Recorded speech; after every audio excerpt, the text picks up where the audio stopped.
Alain Delon walked into Ferrari dealership alone. Salesman said, "You can't afford it." He bought 5. This is the incredible true story of how one moment of economic prejudice and appearance-based assumptions at one of Monaco's most exclusive automotive dealerships led to the most spectacular display of purchasing power in luxury car sales history, proving that true wealth often chooses discretion over display, and that sometimes the most powerful responses to prejudice come not through words or arguments, but through actions that speak louder than any explanation could. July 15, 1975. The Ferrari dealership in Monte Carlo was experiencing one of its busiest summer seasons in recent memory. Located in the heart of Monaco's luxury automotive district, the showroom represented the absolute pinnacle of European automotive engineering and design, attracting wealthy collectors and enthusiasts from across the Mediterranean and beyond. The dealership itself was a temple to automotive excellence, with gleaming Ferrari models displayed like works of art against a backdrop of marble floors and floor-to-ceiling windows that showcased the Mediterranean coastline. The atmosphere was one of refined luxury and technical sophistication, designed to appeal to clients who understood that they were not simply buying transportation, but investing in pieces of automotive history.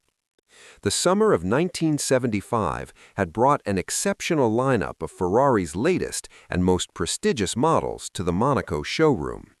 The display included the elegant Dino 246 GT, whose flowing lines and powerful V6 engine represented the perfect balance of performance and aesthetic beauty. Beside it stood the legendary 365 GTB x4 Daytona, a masterpiece of high-performance engineering that had redefined what a grand touring automobile could achieve. Also featured were the revolutionary 308 GTB, which would become one of Ferrari's most iconic designs, the powerful 512 Berlinetta Boxer with its distinctive mid-engine layout, and the practical yet stunning 365 GT4 2+2, which proved that Ferrari could create cars that were both breathtakingly beautiful and suitable for everyday driving. Managing the showroom's daily operations was Philippe Durand, a 28-year-old salesman who had been working at the dealership for 3 years. Philippe had developed a reputation for his knowledge of Ferrari's technical specifications and his ability to match clients with the vehicles that best suited their driving preferences and lifestyle requirements. However, Philippe's approach to customer service was heavily influenced by his assumptions about wealth and luxury consumption.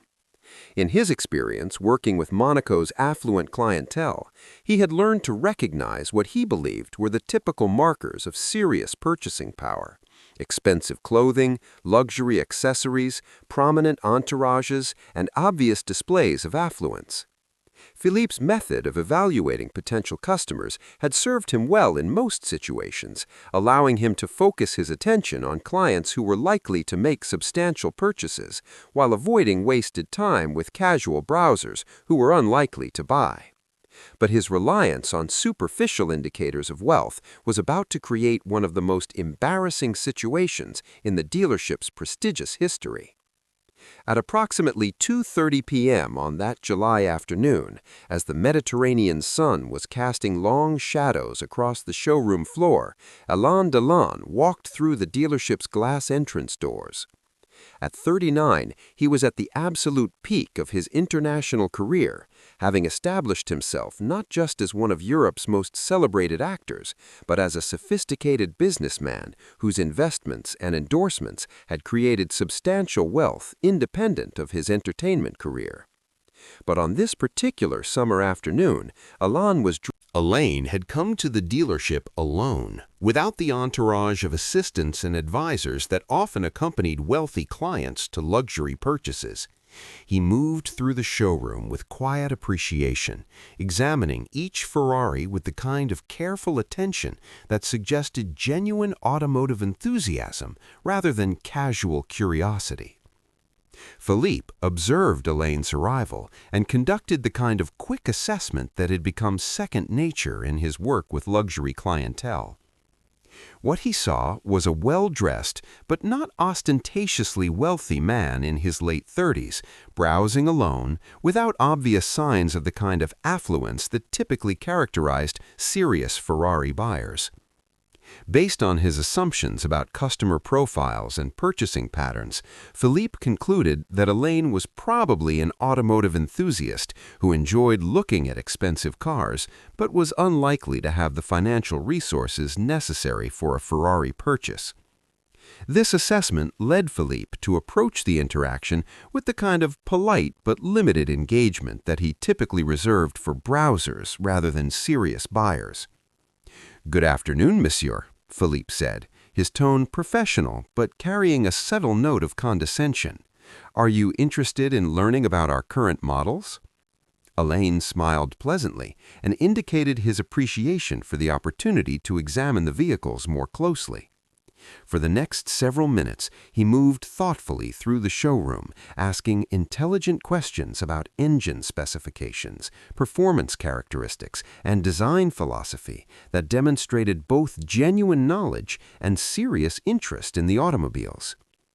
But rather than recognizing these signs of authentic enthusiasm and purchasing intent, Philippe interpreted Alain's knowledgeable questions as the behavior of an automotive enthusiast who enjoyed discussing expensive cars but lacked the means to actually acquire them. When Alain expressed particular interest in the 365 GTB4 Daytona and asked about pricing and availability, Philippe made the decision that would create one of the most legendary moments in Monaco luxury retail history. "Monsieur," Philippe said, his voice taking on the tone of someone who believed he was providing helpful guidance, "I want to make sure you understand that these are very expensive automobiles. The Daytona, for example, costs 180,000 francs, and that's before taxes and registration fees." The comment was clearly intended to give Alain an opportunity to gracefully withdraw his interest if the pricing was beyond his budget. But Philippe was not content to simply provide pricing information. "Perhaps," Philippe continued, "you would be more interested in our certified pre-owned selection, or I could recommend some other dealerships in the area that specialize in more accessible luxury automobiles." The suggestion that Alain might be better served by looking at used cars or visiting less prestigious dealerships was a clear indication that Philippe had completely misjudged both Alain's identity and his financial capacity. The showroom had several other customers present, including a wealthy German industrialist and a prominent Monaco real estate developer, both of whom recognized Alain immediately and were watching the interaction with growing amazement at Philippe's failure to realize who he was addressing. Alain's response to Philippe's assumptions would become one of the most talked-about demonstrations of purchasing power in Monaco's luxury retail history. Rather than explaining his identity or arguing about his financial capacity, Alain simply smiled and said, "Actually, I think I'll take a closer look at all of your current models." For the next 20 minutes, Alain examined each of the 5 Ferraris in the showroom with the careful attention of someone making serious purchasing decisions. He asked detailed questions about performance specifications, customization options, and delivery time frames that demonstrated both technical knowledge and genuine buying intent. When he had finished his examination, Alain turned to Philippe with the same pleasant demeanor he had maintained throughout their interaction. "I'll take all 5, he said simply. The statement was so unexpected and so unprecedented that Philippe initially assumed he had misunderstood. "I'm sorry, monsieur, but did you say—" "All 5 Ferraris," Alain clarified. "The Dino, the Daytona, the 308, the Boxer, and the 2+2. I'd like to purchase them today if possible." The showroom fell into complete silence. Philippe stared at Alain with an expression of shock and confusion, while the other customers watched what they realized was an extraordinary moment in luxury retail history. "Monsieur," Philippe stammered, that would be nearly 1 million francs." "Yes," Alain replied calmly. "I assume you accept wire transfers from Swiss banks?" What followed was the most frantic and embarrassing 20 minutes in the dealership's history, as Philippe realized that he had not only misjudged a customer's purchasing power, but had insulted one of France's most famous celebrities, while that celebrity was attempting to make the largest single purchase in the dealership's history. The dealership manager was summoned immediately, and when he recognized Alain, he personally handled the transaction, while Philippe watched in mortification as the customer he had dismissed as financially unsuitable completed a purchase that exceeded the dealership's monthly sales targets. The paperwork for 5 Ferraris required considerable coordination with Swiss banking institutions, Monaco vehicle registration authorities, and Ferrari corporate offices in Italy. But within 4 hours, Alain had arranged payment for all 5 vehicles and had established delivery schedules that would make him the owner of one of the most impressive Ferrari collections in the Mediterranean region. Word of the purchase spread quickly throughout Monaco's luxury retail community and eventually throughout the international automotive world. The story of the customer who had been told he couldn't afford a single Ferrari and responded by buying 5 became legendary among luxury car enthusiasts and sales professionals. For Philippe personally, the incident became a career-defining lesson about the dangers of making assumptions about customers based on appearance or demeanor. He later credited the experience with teaching him to treat every customer with equal respect and attention, regardless of how they presented themselves. The dealership used the incident as the foundation for a comprehensive training program that emphasized the importance of professional courtesy and the recognition that wealth and sophistication often express themselves through understatement rather than obvious display. For Monaco's luxury retail community, the story became a cautionary tale about the costs of prejudice and assumption in high-end customer service, demonstrating that economic prejudice could result not just in embarrassment, but in significant financial losses. The incident also enhanced Alain's reputation as someone who embodied the best qualities of European sophistication and discretion, demonstrating that authentic wealth often chooses to express itself through action rather than ostentation. Years later, when automotive journalists and luxury retail experts discussed the most significant moments in high-end customer service, Alain's 5 Ferrari purchase would be remembered as a perfect example of how assumptions about wealth and status could lead to spectacular misjudgments, and how the most powerful responses to prejudice often came through demonstration rather than argument. The 5 Ferraris became central pieces in Alain's automotive collection, and he was frequently seen driving different models around Monaco and the French Riviera, serving as a visible reminder of the day when one man's prejudice had resulted in the most impressive single-day luxury. Automotive journalists from across Europe and North America contacted the dealership to confirm the details of what seemed like an almost impossible sales story. The idea that someone could walk into a Ferrari showroom alone, be dismissed by the sales staff, and respond by purchasing 5 of the most expensive cars in the inventory struck many as the perfect embodiment of how assumptions about wealth and status could lead to spectacular misjudgments. For the Ferrari corporate headquarters in Maranello, Italy, the incident provided both embarrassment and valuable insight into how their exclusive dealership network was treating potential customers.